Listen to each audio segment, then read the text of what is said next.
All right, just a few quick tips on switching out your control board. These are your control boxes. This is your power supply. Your control board's over here.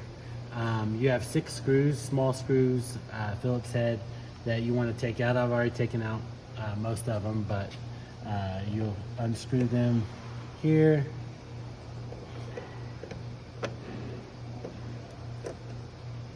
And here, just pull this off.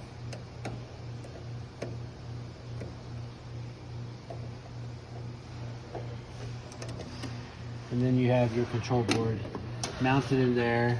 The control board is mounted with these 4 nuts on these bolts there. And I recommend, just because there's a small space, that you use needle nose pliers just to get in there and get them loose. So if you use your needle nose pliers, a lot of times you can grab a hold of it and get it started like that. Once you have it started, you can, those nuts loose, you can just use your fingers to take them all the way off. Before you unplug any of the wires, snap a picture with your phone so that you can match them up.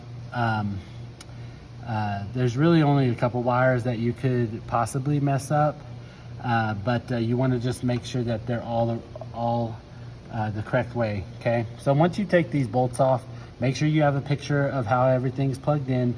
Then you can just pull these out like this. They just unplug and you let them hang there, okay? Pull your board off of those bolts, put the new one on, tighten your bolts down, and then look at your picture and make sure that whenever you put these on, you don't want this off a little bit, one way or the other. You don't want it off one. You want it to cover every one of those pins, okay? All right, and you want to make sure it's in the correct direction. All right, so like if you look here, you can see these little extra tabs are pointing to the inside. There's no tabs on the outside.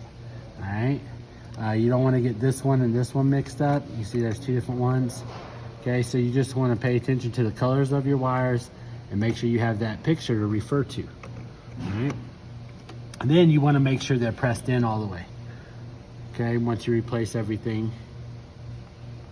All right, make sure it's pressed in all the way. Sometimes they could be half on, like that. That one's like, this side's on, that side's not making any contact. Okay, so it could, you just want to pay attention, make sure they're all the way in.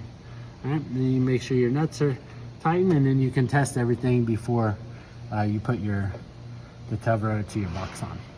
And that's it. So